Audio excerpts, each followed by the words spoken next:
Hi, welcome to one more piano tutorial here at Octopus Music School. My name is Daniel Rofer, and today we will talk about the Chopin's Prelude, Op.28, number 4. And this is the edition I'm using, the Paderewski. So, if you never played the Chopin before, piece from Chopin, and you would like to get started in his language, I strongly recommend you to start by this piece. Not that it's an easy piece, but in terms of piano technique, I would say movements, or it's more accessible. However, it's very hard to get the actual proper tone to play this. The voicings, we will talk about that. So let's start talking about the key. This is an E minor. I recommend you to play all the three modes of minor scale, the harmonic, the natural, and the melodic. And the next important thing here is, in the beginning, we have a C cut, and that means 2-2 or alla breve. And what is alla breve? Breve is the Italian name for the half note. So in this measure, we have two beats of half notes.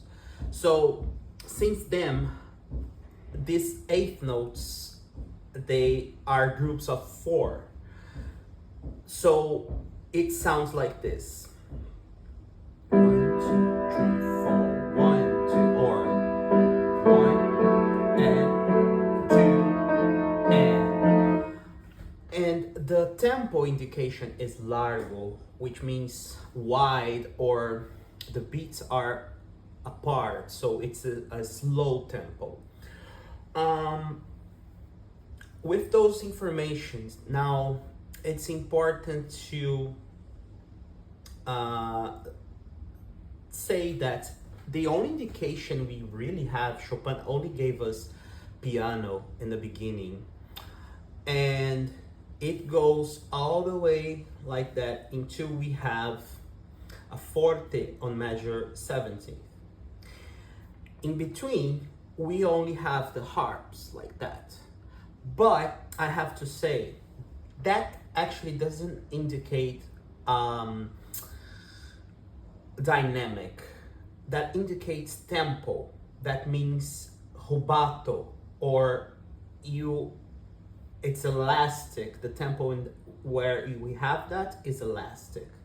And the proof that that's not about dynamic, if you see on measure 18th, we have these harps again on 17th through 18th, and then we have a diminuendo. He would never give us two symbols for the same thing. So this actually means rubato.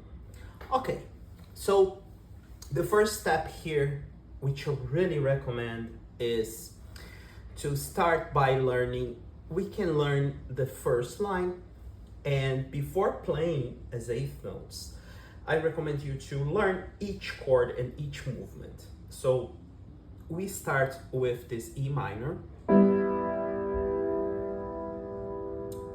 Then here we move like this. Move like this.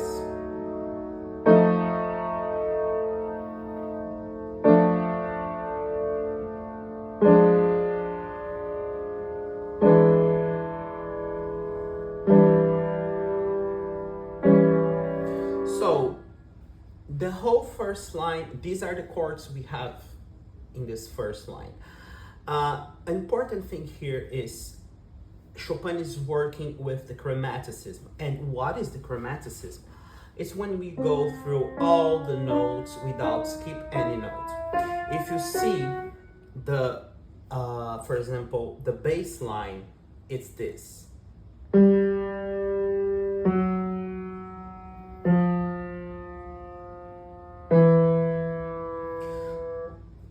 And at the same time, the soprano is doing always this half step and then goes like that. Another thing that is important to see here is that the piece is written in 4 parts or 4 voices. We have the bass for the first chord, for example. We have the baritone, and we have the alto, and we have, oh sorry, the alto is here, and then we have the soprano. This is the first chord. Okay, so now, another very important thing to talk about, and I think it's important to be aware since the beginning, is we have to really work here on our voicings. And what is a voicing? It's when I play a chord, but I am singing in a specific note of that chord. For example, this first chord, let's say I want to sing the baritone, so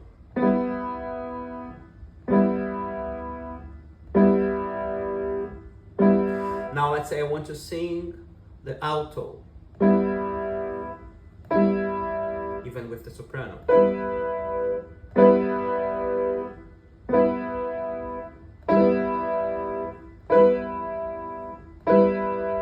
If you use the pedal, it might make it easier, but this is the next step. So another thing is we need to have a movement here. Very delicate. I recommend you to work on your piano. It depends your piano, but if it's well regulated, you will be able to play, and you have to always have the keys almost all the way up, but not really. So that way you can really control the tone. Have a stable tonus to your hand, but have wrist movement, your forearm, but for very delicate movements. So you will have to research on how to do and get the proper sound. And then you can start voicing. So for example here, let's try to sing the notes that are moving.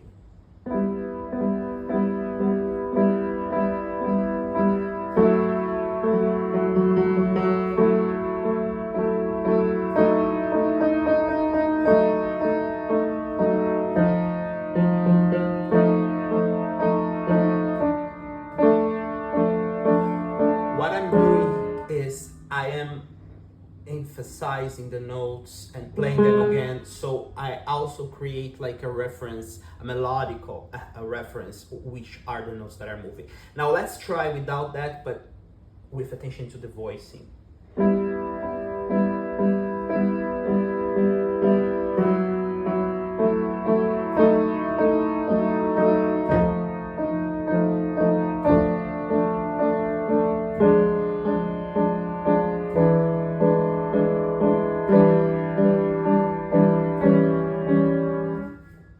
Okay, so I recommend you to do this throughout the whole left hand. It's very important that you really know the harmony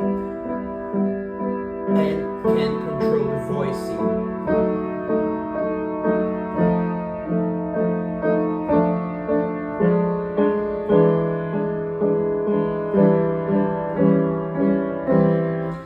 Okay, talking about the right hand. The first thing is make sure you're doing the correct rhythm here. Or no, it's not. It's very common to see students playing the wrong rhythm. No, it's very important. And how are we gonna play this melody? So the idea is that and this is totally personal, I feel this as a mimic of a crime. It's very dramatic. So I would play this more, less, more, less. And it's good if you can understand a little bit of your gesture here. See, this one was harsh. It's more and less without being harsh.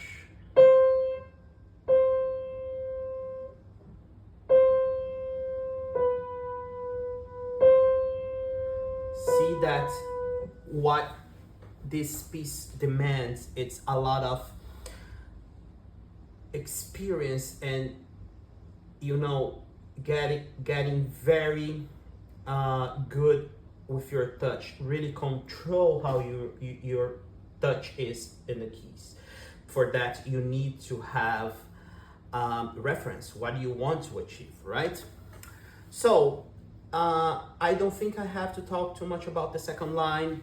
The only thing is follow the same process, really learn each different chord before trying to play that as eighth notes, because there's many accidentals since this is chromatic. Okay, I would like to talk about measure 8 and 9. I will start by measure 8. We have this. So here we have an accent in this G sharp, and we have to hold its tied. It's very interesting how that note sounds unguessed.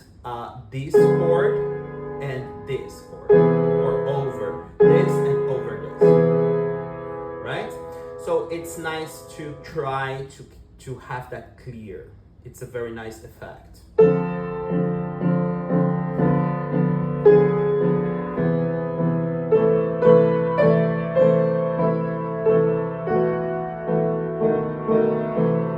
Here we have the first time the harps. I would do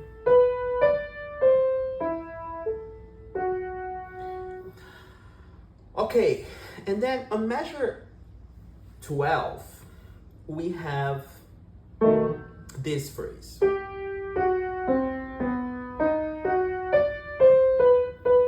I just played with the fingering they suggest here, but I honestly think it's nice to play like this. So, because we have an accent in the C sharp, so it's kind of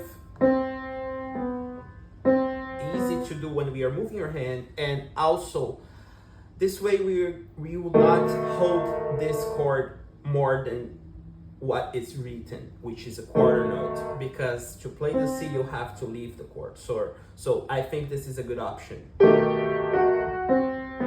Make sure you keep all legato.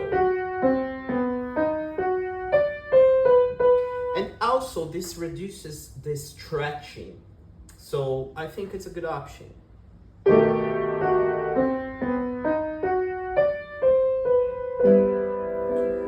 Then here we have the same idea, but the harmony goes faster now. In my opinion here, he wants the harmony to go fast because he's bringing us to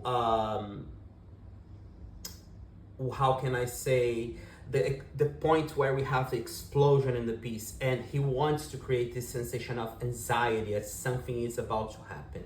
So when we come from here, the harmony is very similar to the first section, but the changes are faster now.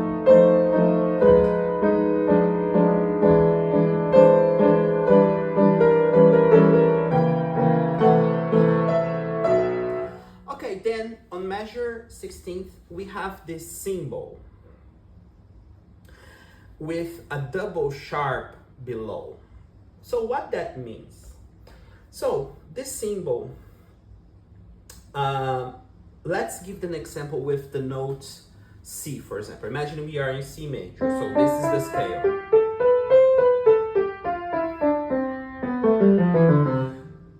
When I have that symbol, I actually, for example, if that was in the note C, means I have to play the next notes, the note above, the note where is that, the note below, and then that note again. So it sounds like this. But let's go back to the piece. We have that over a A sharp. And then in this key, the note that would come after A sharp is B. Okay. Now we already have 3 of those notes, but let's see why I have that double sharp. That double sharp, G double sharp, is actually this one. It's just showing us to play like this. Because if it was only G sharp, we would do. And he couldn't write A because we already have A sharp. So that's why G double sharp. But it's very simple. At the end, it's something simple. Then you have to play that over the harmony. So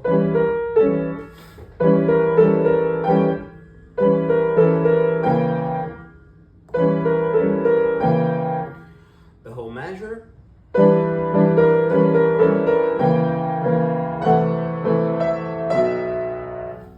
Okay, so I recommend you to practice this without ornament first. Because we cannot change the tempo or the figures we have. And then you can do with the ornament.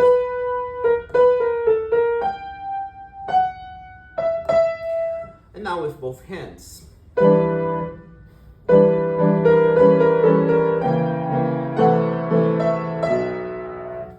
Okay, the next measure, I believe, is the hardest measure in this piece. So this measure requires practice apart. So first, it's important to understand everything that's happening here. Learn all the chords.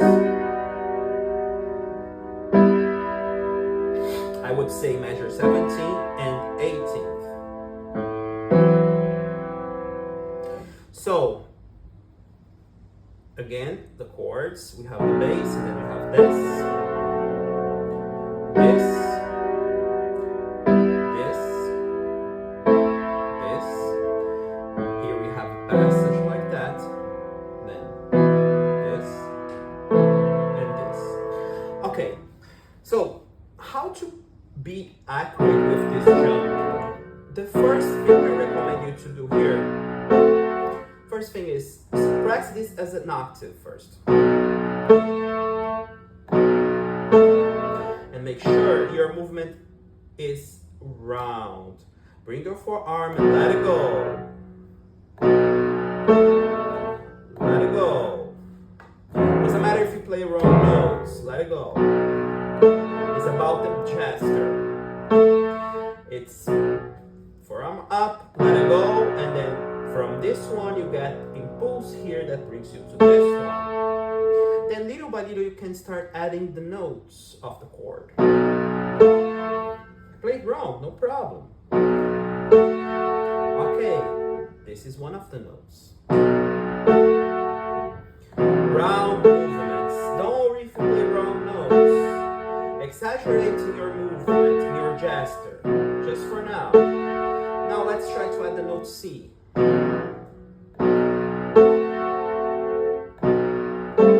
Oh, you were missing that note so much. Now the chord makes sense.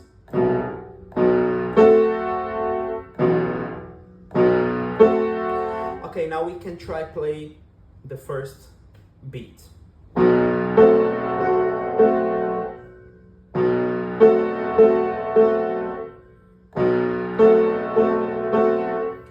Now I recommend you to do that and stop on this chord so you can practice the change.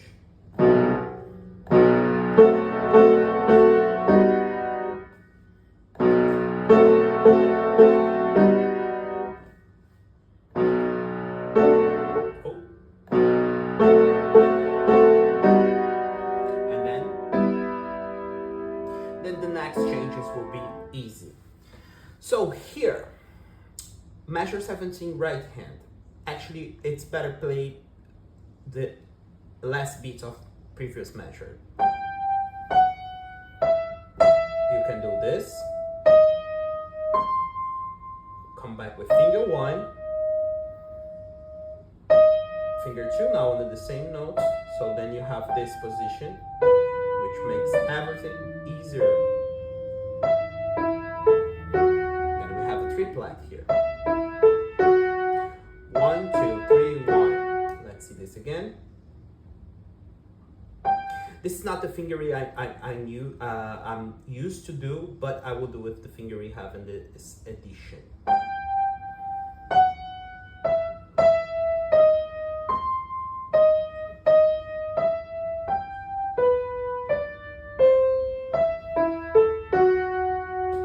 One more time.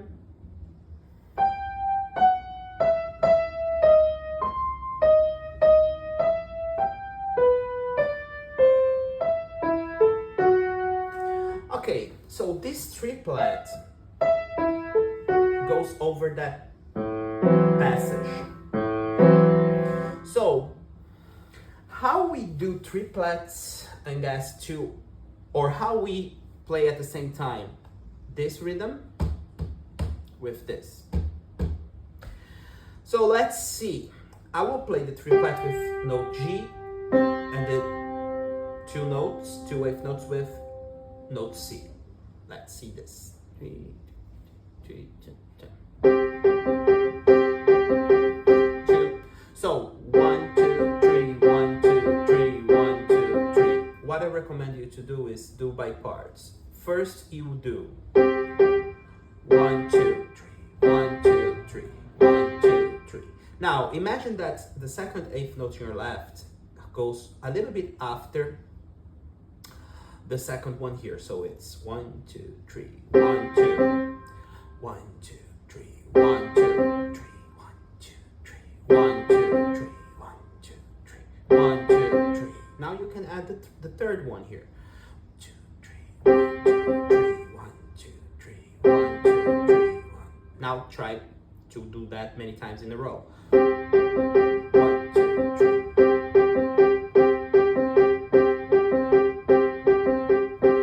Okay, now in the piece we have 1, 2, 3, 1 with this. You don't have to stretch. You play this and then you move your hand. Together it's going to be.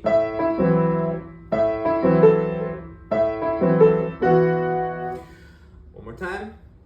And how to practice this. First do this. Then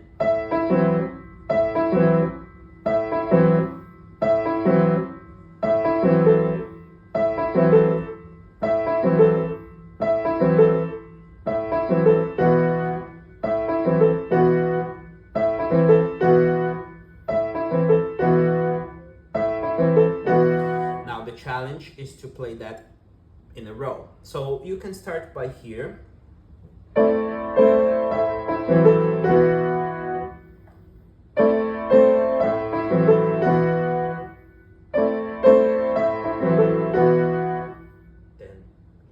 Here.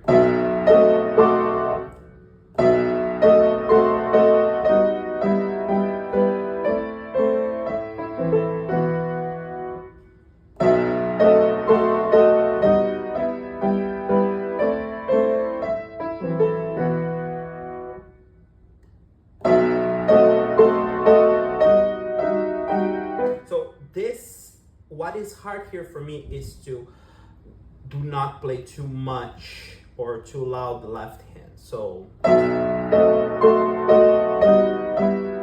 I think more giving the emphasis to the bass. And the chords I can play less.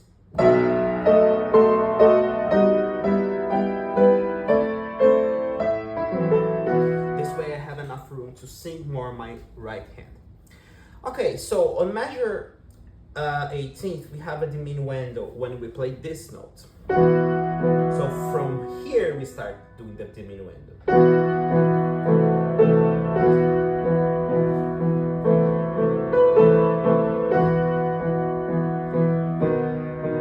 Make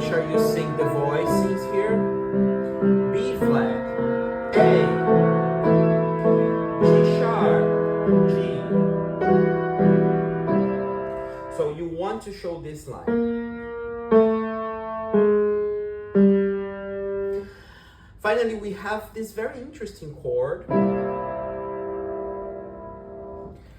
Make sure you do the rest. And then here I would count to make sure this, and it's not, you know, you have to be aware what you're doing. So, 1, 2, 3, 4, 1, 2, 3, 4. You can wait a little bit and then, again, make sure everything is close. You don't want to move your hand too much. So these are just some advice about this piece. A very important thing is to listen to many recordings. Listen with Claudio Rahal. Listen with Martha Argerich. Listen with Paulini. Listen with Michelangelo. Listen with different intérpretes, because the sheet music says a lot, but knowing the tradition and understanding the language is beyond that. Okay, so I hope you enjoyed. See you in the next lesson.